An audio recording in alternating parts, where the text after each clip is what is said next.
You're listening to Talk of Champions, an Ole Miss Spirit podcast with Ben Garrett. It's time! It's time! It's time! It's time! It's time!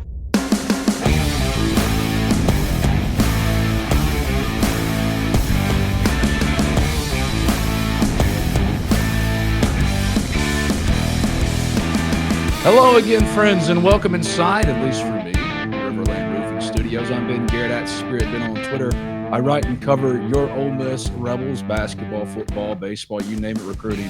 For the Ole Miss Spirit, OleMissSpirit.com and affiliate On 3, sign up today and get full access to the Ole Miss Spirit for just $1 a week. That's $50 for the year.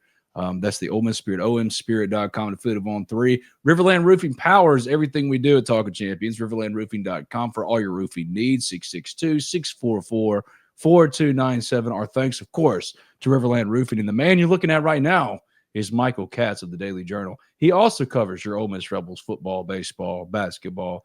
I don't know about how much recruiting, but enough. He's Michael Katz. Hey, buddy, what's going on? Not much, man. How about yourself? Oh, nothing much. I'm enjoying my Tuesday morning. Ole Miss basketball, not so much. What is wrong with Ole Miss basketball, Katz? Yeah, it's it's getting a little dicier. I mean, I think they're pretty safely in right now, but I think they got to win one more game. I think if they finish 9-9 in SEC play, I think they're probably feeling pretty good about a tournament bid. But man, if you lose out at the end of the year, that's tough. I mean, I think that, like, we always knew the rebounding thing was going to be a problem with this team. Mm-hmm. They're just not very big. But man, it's just kind of against everyone now.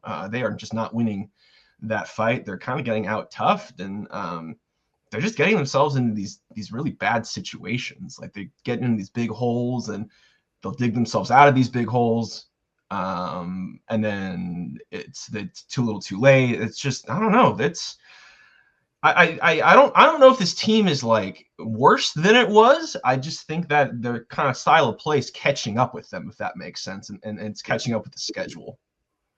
I could buy that, especially for a team that relies so much on protecting the basketball, doing the gritty things right. When your point guard and Sean Padula turns the ball over 5 times, I mean, you're not going to win many games if you're Ole Miss basketball, especially if you don't have that go-to guy that is always going to have some volume. I'm looking at the rest of the schedule. Number 1 Auburn is tomorrow at 6. Then it's home against Oklahoma, home against number 5 Tennessee, home against, or on the road to close out the regular season at number 3 Florida. Where does the next win come from? Because Oklahoma is not an easy out either. That's the thing. Like, what was at one point after LSU and South Carolina, really gritty wins for a tournament team. The SEC is tough. They figured out a way just to survive and advance. Now it's kind of put into much different perspective when I know it was 77-22 at Vanderbilt, but Vanderbilt really dominated that game out of the gates. Almost had to dig itself out of a hole. And at one point, like you said, that style of play is just untenable. You're not going to be able to climb out, and they didn't. And so you look at the rest of the schedule, and it is concerning because now all the things we worried about this team way back when are starting to materialize at the absolute worst time. Yeah, it's again, like, that Oklahoma game is kind of the one you circled where you're like, okay, well, that's that you check that one off. But they looked really good this last weekend against State. They beat up State, and that's a State team that swept Ole Miss. So you just I don't know. They need to win that one. I think Tennessee's obviously going to be a really hard game because of the way they play defense, but Tennessee also will just not be there offensively sometimes, and that's when they're bad. They just cannot hit shots. They'll let teams kind of hang around, but I don't think you can depend on that. I think that Oklahoma game, you better scrap that one because tomorrow's going to be really, really hard against the best team in the country. Florida is lights out for the most part this year, and when Tennessee is good, they are a Final Four caliber team under Rick Barnes. So it's, I think you'd rather have this sort of stretch when you're not playing your best ball a couple months ago. It's kind of tough when it's the end of February and all the warts are sort of presenting themselves. What it reminds me of is you weren't here, but 2018-19, the last time they made the NCAA tournament, and they started out really, really strong that year, went into conference play undefeated, and then finished, I think, 7-11 or something like that. And at the end of the year, weren't playing great, go into the tournament because they were in a position because the resume was so strong, dang near impossible to play themselves out of it, which is exactly where Ole Miss is right now. Which they deserve credit for because they got that Louisville win in the non-con. They've got a lot of notable wins on the resume, but in that 18-19 year, Ole Miss goes to the NCAA tournament and gets absolutely tattooed by Oklahoma in an 8-9 matchup. And this Ole Miss team was on the 4-seed borderline 2 weeks ago, and now it's trending toward the 8-9 cut line. And I think a lot of it has to do like what you're talking about, man. Before we jump to football, for the reason why Katz and I jumped on together, because we got some football news and some football stuff to discuss. Wanted to start with basketball because in the YouTube comments, somebody said, wait, I need a basketball update. Here it is. I think it's really just, first of all, the lack of rim protection, which was always a problem, is finally coming home to roost. And number two, their style of play was don't turn the ball over, play clean, turnovers, defense, turn into offense, and that just hasn't been the case the last couple of games. Again, Sean Padula, 5 turnovers in the last game. Your point guard's doing that for this team, and you start 0 for 9 from 3. It's just a recipe for absolute disaster. So that's where we are right now with Ole Miss basketball. Again, I don't think they can play their way out, Cats, but I'm looking at where they were and where they are, and it's certainly going in the wrong direction. Right now, Ole Miss is projected as the 7th seed in the SEC tournament match with LSU as his 15th seed and Vanderbilt at the 10. Vanderbilt just proved that they're a terrible matchup for Ole Miss. So imagine if you don't get one of these next 4, you go into the SEC tournament, you don't get one of the SEC tournament, just like in 2018-19. You're just asking for what you've been wanting so much, Ole Miss fan, a return to the NCAA tournament, that not so great return on investment. That just kind of like you get there and it's a blah. And that's kind of how it's going for me, in my opinion. Yeah, I mean, a couple weeks ago, I felt pretty confident like that this team could make it to the second weekend. I did too. And I don't feel quite as strongly that way anymore. It just has not been pretty. And this is when you want to be playing your best ball, and they're just not. No, they're not. And you thought that Dre Davis was really becoming that dude for them. And really their best offensive play is give the ball to Dre in the block and let him drive. But that hasn't been efficient. There's just inefficiencies all over the place, and that's concerning. Can Ole Miss stop the bleeding again? Traveling to number 1 top-ranked Auburn on Wednesday. The road doesn't get any easier. But I called Katz or texted Katz on Tuesday nights because we have some news for Ole Miss football. If you haven't heard, why aren't you a member of the Ole Miss Spirit, first of all? OleMissSpirit.com, affiliate on 3. But if you are, you knew this yesterday. Trey Hall, the Gulf Coast Community College running back, we've confirmed that he has an Achilles injury. He's not likely to see any action in 2025. That leaves LSU transfer Logan Diggs, who didn't play at all last year until the Gator Bowl and showed a little bit. Missouri transfer Kewan Lacy, freshman Shekai-Mills Knight, a former 4-star running back who Ole Miss absolutely loves, and Jordon Simmons, the transfer from Akron. First, Katz, Trey Hall out likely for the year. Running back was the area of contention all year last year. What was your first reaction to this when you found out the news? I mean, it's brutal. But when your season ends before it even gets started, that's just tough for the kid. It's you feel for him.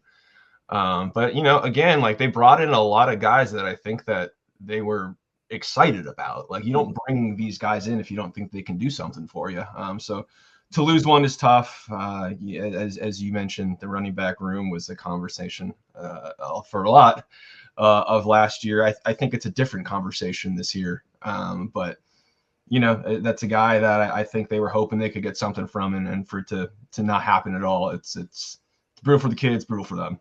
It's brutal. But Trey Hall was not going to lead this room. Let's be honest. I mean, it was going to come from Logan Diggs or Kewan Lacy, Shekai-Mills Knight. But there's no obvious, this is going to be the guy day one that's going to carry us in the backfield. So if you had to buy stock on any of these running backs, knowing what we know about last year and who you buying, who you thinking leads the room?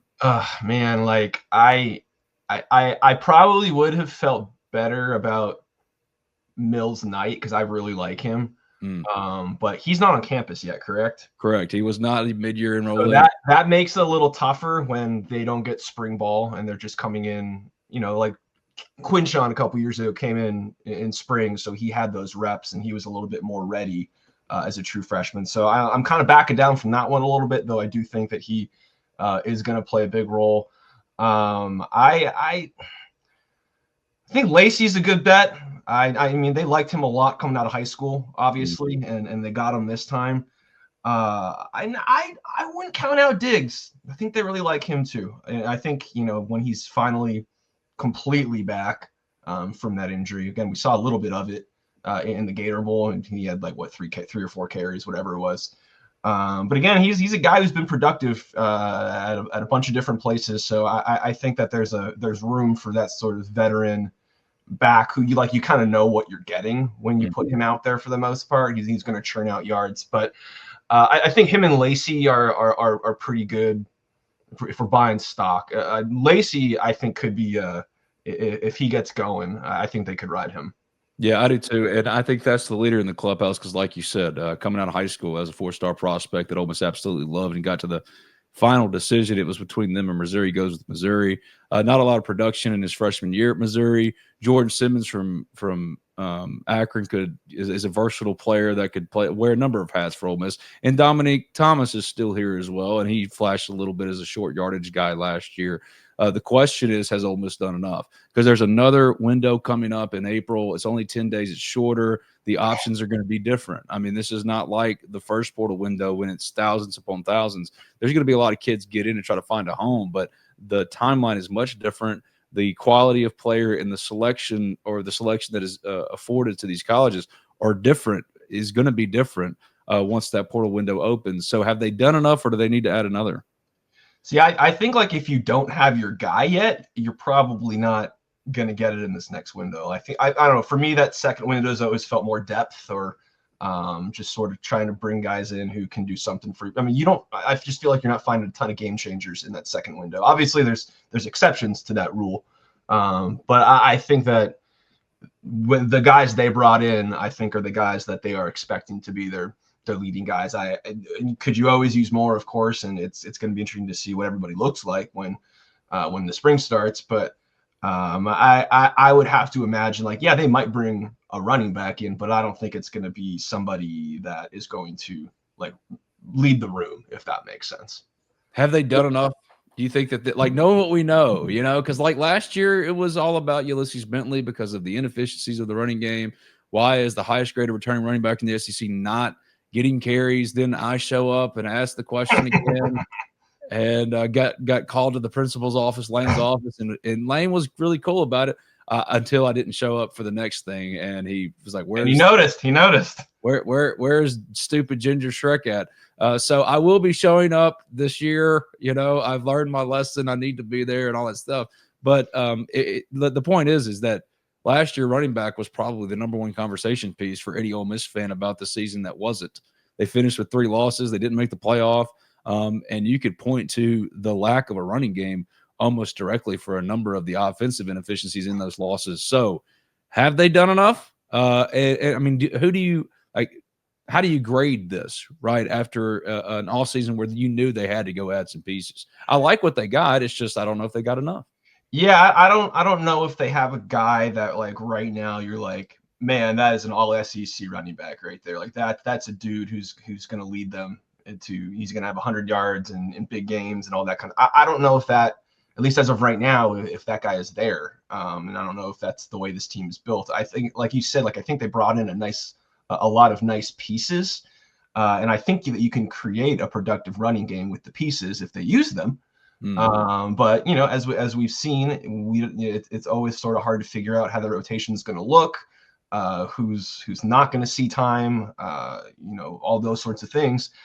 I think it has the potential to be a good enough running game, but I don't know if it's going to be the dominant sort of running game that I feel like they probably are going to need this year when you're breaking in a new quarterback. And I know Austin Simmons is going to be really, really good. We all think he's going to be very, very good, but I think a running game would probably help a young quarterback. And I don't know if they're going to be able to lean on it the way that, you know, Jackson could with Quinshon a few years ago. I think it's just going to look different. I don't know if we're going to see that team that were the third in the country a couple years ago in rushing. Yeah, it wasn't Quinshon. Zach Evans was one. He was an NFL player. You know, they didn't get a Zach Evans in the portal. Zach Evans was a guy who ran for almost 1,000 yards in his career at TCU beforehand.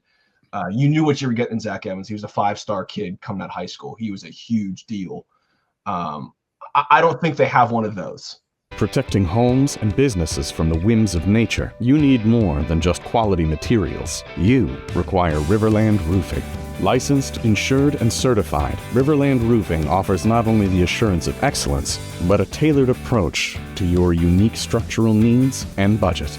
To learn more about what RiverLand Roofing can do for you and the community, call them at 662-644-4297 or visit riverlandroofing.com. This is Cali. With C Spire's blazing fast nationwide 5G network, she's got her fans in the palm of her hands. Live streaming her Mississippi Blues from her phone wherever she is. To out there wherever they are.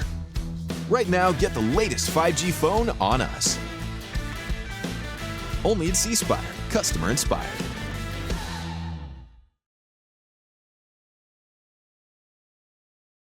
Yeah, I don't think they do either. And I don't necessarily think that the guys they went after in the portal would have had that type of impact necessarily.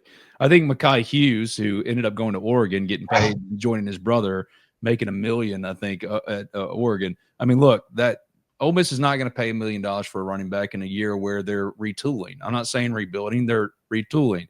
So if you wonder why they struck out on Mekhi Hughes, Justice Hayes from Alabama, Ahmad Hardy, it was cost. It was, and that's really what roster buildings come down to. It's all right, how much does it cost compared to how we value that position and what our other needs are?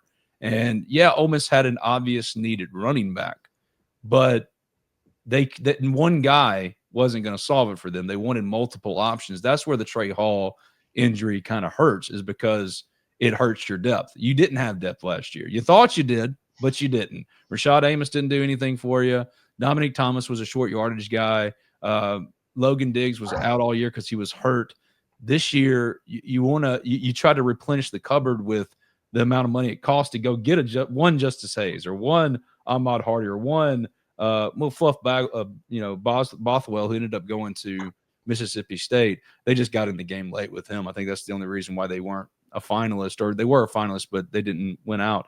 Point being is that the money they had allocated for that room, they don't want to splurge on one guy and then be left if something like this were to happen with an injury. But it does raise the question, have you done enough? And I'm not sure. Even though I love the potential of what Kewan Lacy could be, I love what Shekai-Mills Knight could be, and no one thought Quinshon was going to be a single season record, single season rushing record holder for Ole Miss as a true freshman coming out of Pike Road as a 3-star prospect. So who knows? Maybe Shekai-Mills Knight as a 4-star comes in and he does that thing. But that's where it hurts, is have they done enough? Is the depth better than what they thought they had last year, which was 5 guys, and it ended up being 1.5, ended up moving a wide receiver, Malachi Davis, who's not even here anymore. Micah Davis, who's not even here anymore. He's going to Southern Miss to running back. It doesn't make any sense. Can I just say, I don't think I've ever been more incorrect about a player than when I thought Rashad Amos was going to be a dude. I did too. I whiffed so hard on that. Hand up. I did too. Wrote a story because the efficiency numbers and the analytics were pretty encouraging. Yeah. And I was raised to believe that math doesn't lie. Apparently it does when it comes to Rashad Amos, or running backs at least, because I thought Ole Miss had enough there. But it's interesting, the Jackson Dart having his running game when he was breaking as a starter, and Austin Simmons, that does have an effect, right? I mean, that's an important thing. A guy that, we expect him to be good, but you're throwing him out there and expecting him to be the guy when he has a lot of unknown around him, while Jackson Dart had a little bit more sure stuff, I guess. Right? Yeah, I mean, a quarterback yeah, quarterback's best friend is a strong running game, and a lot was on Jackson's plate last year, and Jackson could handle it because Jackson was a 3-year starter. If you're putting that much on Austin Simmons as a first-year starter, it's going to be most likely be problematic. It might probably gonna be problematic. But Ole Miss football is in the middle of its all-season strength and conditioning program. The spring games have been getting canceled all over. I expect Ole Miss was kind of out in front of this last year by rolling with the Grove Bowl games instead of traditional Joey Chestnut Bowl. Yes, the Joey Chestnut Bowl. And it was fun for what it was, but now you're seeing across the board, they're not even going to that. They're not even doing some fun gimmicky stuff. They're just straight up canceling spring games because of the portal, because of injury concerns. The money involved with this now, there's far greater risk than reward to play these players. But what do you think the spring will entail for Ole Miss? What can we actually learn knowing that Ole Miss is going to be in the same boat as Texas and all these other ones? Maybe not canceling the spring game outright, but the focus is going to be different. How they go, how they approach it is going to be different. Yeah, I think that the point of spring now is like we're not supposed to learn anything, and that's by design, right? Like you just need to keep your roster intact. I think that's what this is all about now. It's if you don't want someone hearing about a breakout player in practice or in the spring game, and then he enters the portal because he thinks he should be getting, like that's just how it is now. So I think by design, we are probably not going to learn a ton. I'm not sure what it's going to look like in terms of availability and viewing and stuff. If I had to guess, it'll probably be on the lower end just because that's, it is what it is. But yeah, I think we're going to see a lot of like very vanilla kind of stuff. And I think that's what a lot of schools are doing now. I don't think you're doing a ton of install, this in terms of, putting all your best stuff out there. And plus, you're going to have guys recovering from injury. You're still going to have, not all your true freshmen are there. So, it's not the full deck of cards, but I do think that, by design, I think spring ball, the era of learning something from spring ball has probably passed us by. Who does have the most to gain, though? If I said, Nick, give me 3 players, I'll give you one. Obviously, for me, it starts with Austin Simmons because you're breaking in their starter. Either of us could have picked them. So let's go 3 non-Austin Simmons players that have the most to gain from spring ball. First one for me probably would go to wide receiver and think of a DeJon Stribling who's stepping in for Trey Harris. It'd pick a wide receiver, but I think Ole Miss needs him to be opposite, or Caden Leaf, he's in the slot, opposite whoever ends up on the other side, Caleb Odom, who doesn't have the kind of production on his resume as DeJon Stribling. They need DeJon Stribling to step in and be that dude immediately. So I think he has a ton to gain. Austin Simmons in that chemistry, developing that, even in just practices, though you won't probably get a spring game, probably another Grove Bowl game. DeJon Stribling being that number 1, or at least number 2, and being a threat outside of the number 1 Caden Leaf to be used like Elijah Moore was back in 2020. You need that threat on the outside. So DeJon Stribling, for me, would be the first one I say has a lot to gain, if not more to gain than most in spring this year. Give me one. Yeah, I literally was going to say one of the new wide receivers. So you got me there. I mean, I think 3 together. You pick the second, and then we'll pick the third together. Okay. I do think that this is going to be, and again, you take it with a grain of salt what you see, but I think the defensive interior is going to be interesting to see how that sort of works itself out. Because again, you've got a lot of like young, talented pieces that you've brought in over the last couple of years. I'm curious to see like what the pecking order actually is, because I think like we think we might know the pecking order, but I'm curious to see what it actually looks like with Cam Franklin and Jamarius Brown and all of these talented guys you've brought in, Eccles, all those guys. What does it actually look like when they're the guys who are really being depended on?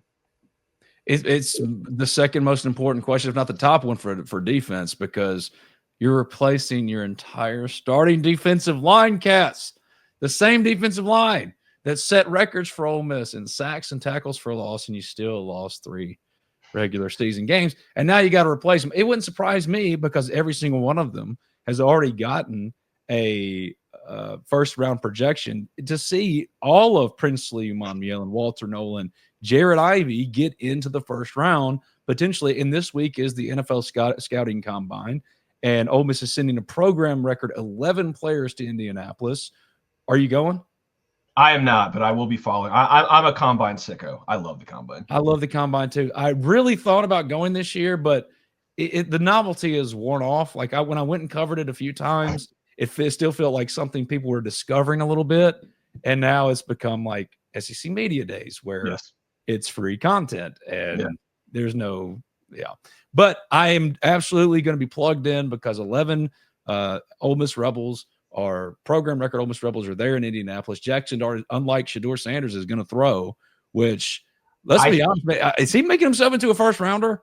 I think I don't think anyone has helped themselves quite as much as Jackson has over these. Without even playing a snap, he has helped himself tremendously. And he keeps doing it. I think he's going to be impressive at the combine too. Yeah, against Air Jackson Dart with the locks of the California Dream. It's going to look pretty. Exactly. I mean, it's going to look by the book. Standard casting, basic casting, man. I mean, this is main stuff. This is what you look for. He fits he's going to look good against there, and I think he can make his way into the first round. Actually, Todd McShay was talking about that recently, how there's rumblings, especially with teams at the top end of the first round.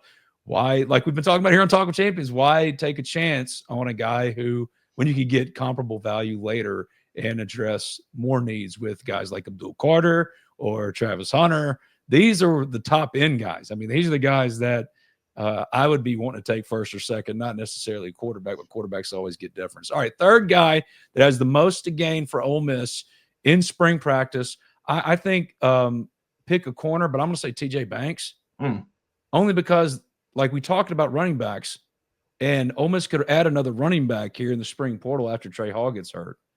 But they're going to add a cornerback no matter what, because that's where they haven't addressed enough an obvious problem area. Now, Chris Graves returns. They like TJ Banks. They like Preston Broom coming up. He's still a little too skinny. But Jalen Braxton's the only, and he might play safety. He's the only thing for sure to come in and step in potentially and play for Trey Amos.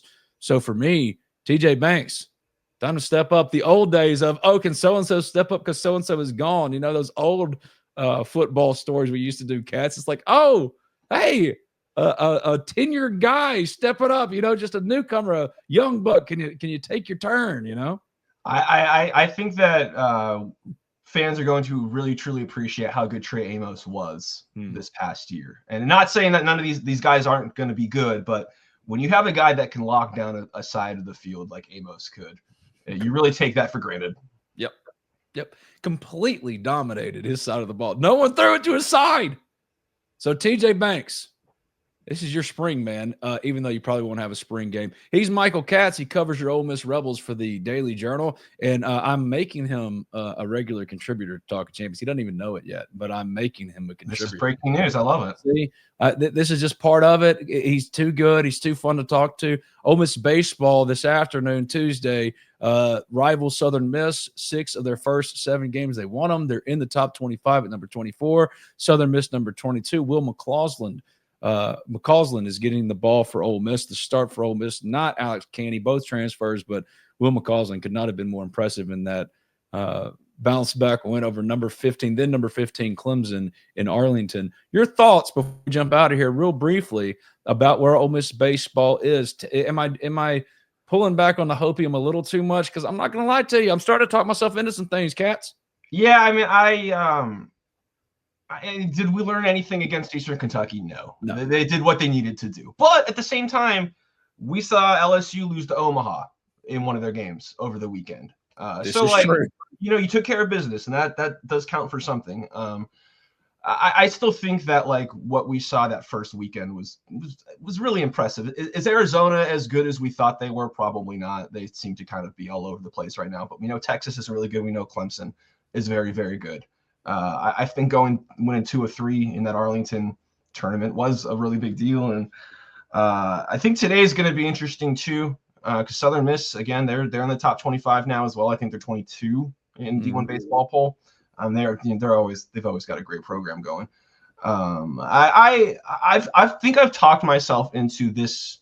This seems like it can be a regional team. I'm there. I think it's a 2 seed somewhere. That's where I started, and that's not what I've moved off of. I don't feel any better. I don't feel any worse. I am more encouraged because Hunter looks himself. And Yes. I mean, if Hunter's going to look like this, they don't win that game against Arizona, who is not necessarily a good team, but they don't win that 2-1 in any game the last 2 years. That's just, they didn't have the guy that could win that game. And now they have the pitching and the pitching options. But yeah, I'm still kind of wait and see. A 2 seed somewhere feels about right. If you and I have to go to like ULL, so be it. We'll all load up and go eat good in Louisiana. But yeah, I think that this Southern Miss game will be a very good test, because really it's not about the results so much as like, how does Will McCausland look? I mean, as an emerging rotation piece, stuff like that. Like, role is getting cemented. Hayden Frederico is doing that thing, leading off for Ole Miss as a true freshman. Explain something to me before we get out of here, though, okay? Because you're a much more measured man than me. All right, I'm a cartoon, right? I'm riding a roller coaster all day. Let me ask my pragmatic friend Michael Katz. If Hayden Frederico, who started 3 of the first 7 games and he's got 8 hits in his first 13 at bats, if he was good enough to lead off the 3 games he started, why is he not good enough to start the other games? Like, it makes no sense. there we are. Yeah, I don't know. I do think we're in the early part of the season where I think they're just going to be. There's a lot of guys who are going to be, but in a lot of different places. But I think it was Chuck the other day was like, it's going to be hard to keep him out of the lineup, isn't it? And yeah, as only Chuck can ask. Yeah, it's going to be hard to not play him, right? I mean, and yeah. I mean, listen, is he going to hit 600 for the rest of the year? Probably not. But he's got good at bats. It's not even about the hits. It's just he does not look overwhelmed up there. He doesn't. But that's what I'm saying, Katz. Son of a head coach in college. He's been around the college game. And in the games you started him, he did exactly as you expected. I just don't understand how you go from leadoff starter and spark plug to bitch in 4 other games. Like for a team that needed to score runs. That's just, I didn't understand it. But magical sport. I love that Ole Miss baseball has options this year, and it's not just as far as the offense, but in the pitching staff. And Hunter Elliott is that dude. And this has been Michael Katz is that dude. And this has been another edition of Talk of Champions. I'm Ben Garrett at Spirit, been on Twitter. He's Michael Katz. What's the Twitter handle? At Michael L. Katz. I keep forgetting the L. At Michael L. Katz. What does the L stand for? Lawrence. We talked about this too. I have a nephew named Lawrence. Mine is Lee, Benjamin Lee. That's neither here nor there. But at Michael L. Katz on Twitter. Check out his stuff in the Daily Journal, dailyjournal.com. Still got papers that come out too. And look, I can't believe it either. I got an old Daily Journal right here on the wall, man. This is from Alabama Ole Miss 2003. They're my favorite football game of all time, 27-24.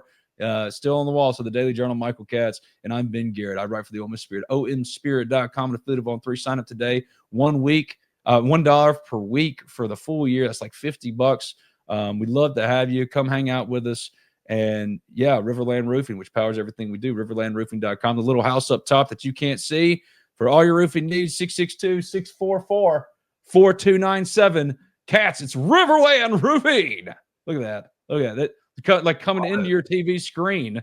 RiverLandRoofing.com, man. They power everything we do. I love Billy and them. Thank you, Katz. I appreciate you, man. I hate the LA Dodgers blanket, but I like you. So let's have you back on again soon. Appreciate it.